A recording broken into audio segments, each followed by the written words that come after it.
Hey everyone! Welcome back to my channel. Pakalilig again with a voiceover. Bago ang lahat, syempre ipe-prep ko muna yung face ko with some moisturizer.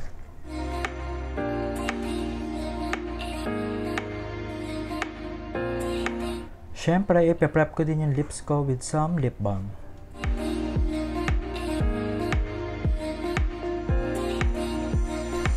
Eto na, tatakpan ko ang aking kilay using this washable glue stick.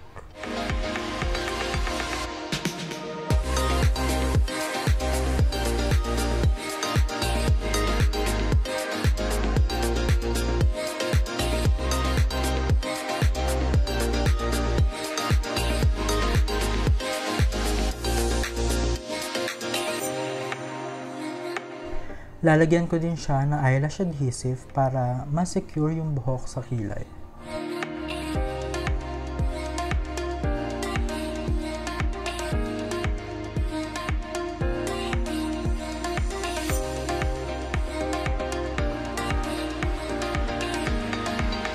At iset ang glue with some loose powder.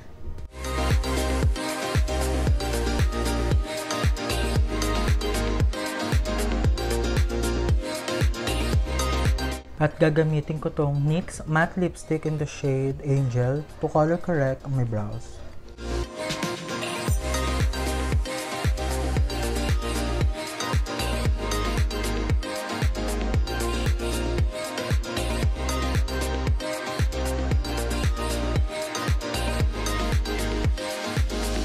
For foundation, paghahaluin ko tong dalawang foundation na to, and this time, gagamit ako ng brush.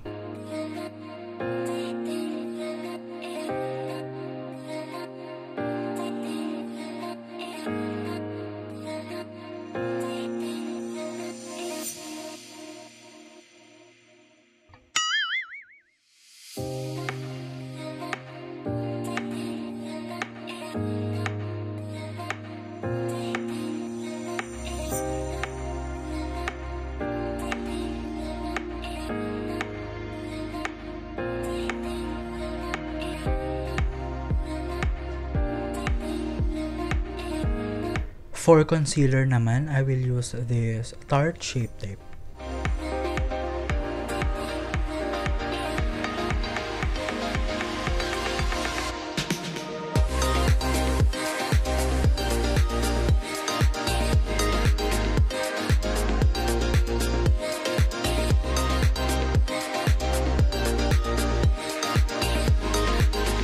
And set everything with some powder, and I'm using this Superstay Powder Foundation.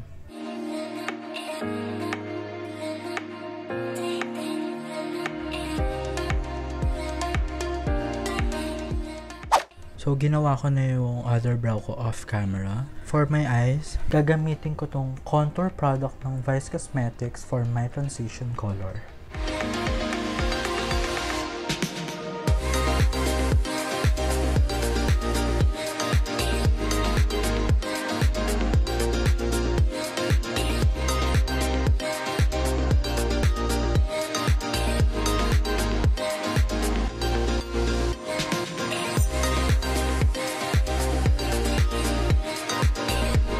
And this ordinary black eyeshadow, at ilalagay ko naman siya sa aking outer V.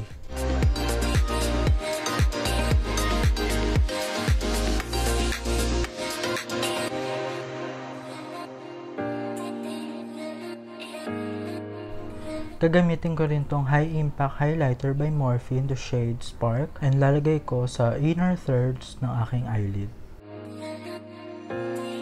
So, nagpipick through pa rin yung kilay natin sa kabila, pero i-fix pa rin natin yan along the way. Time for contour, gagamitin ko tong Vice Cosmetics Auro Contour in the shade Confirm.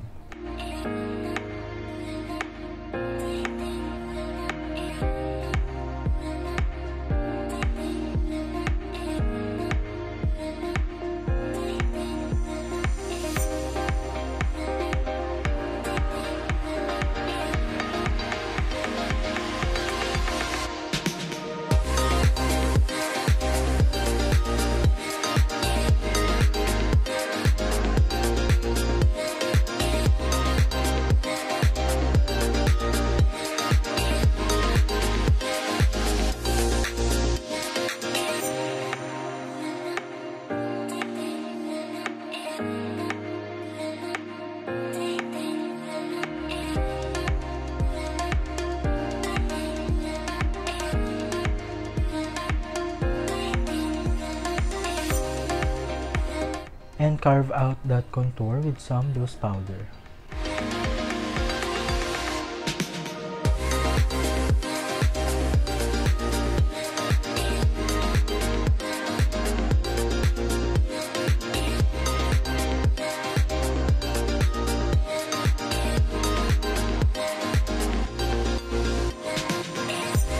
To finish up the eyes, gagamitin ko ulit yung contour shade kanina for my lower lash line. And the same black shade ulit para sa outer third ng aking under eye.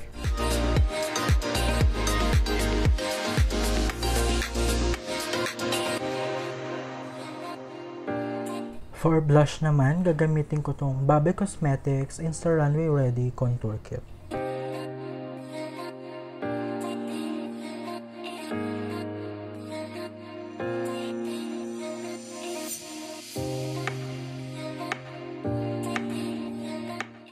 I will use this flat pearl embellishment para sa mga anik-anik ko sa forehead. And gagamitin ko tong eyelash adhesive as pandikit.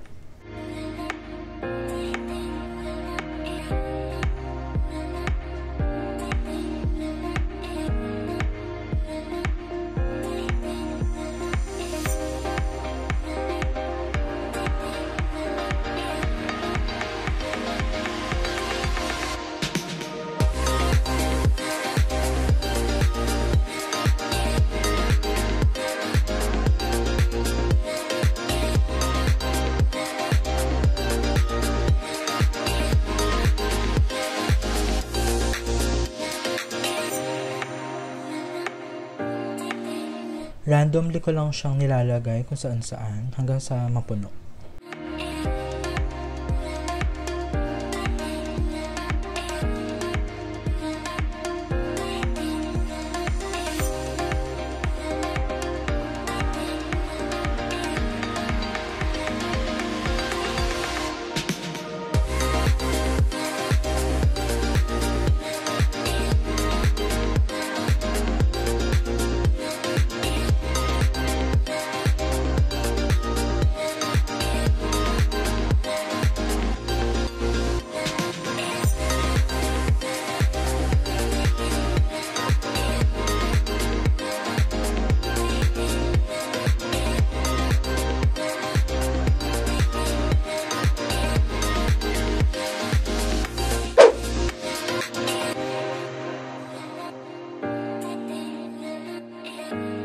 And maglalagay ako ng falsies sa other eye.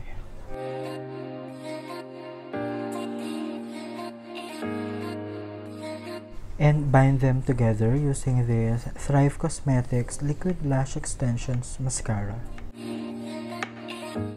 Time for the lips, and magli-lip line muna ako using this EB Matte Lip Liner.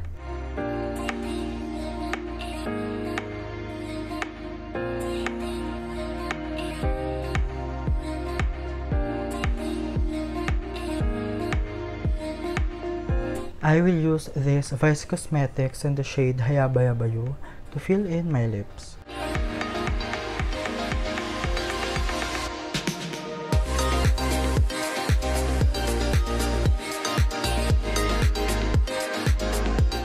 Gagamitin ko ulit tong Morphe na to for my highlight.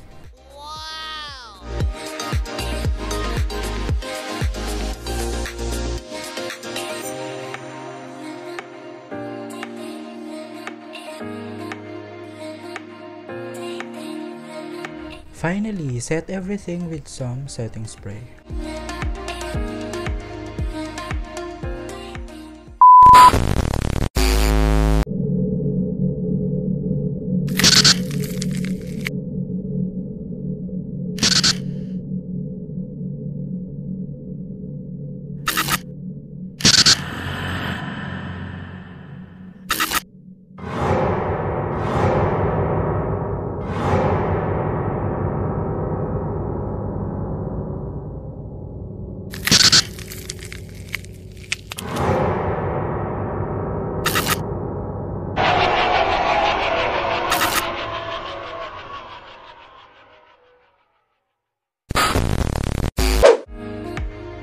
There you have it, my simple glam and gore / Halloween entry.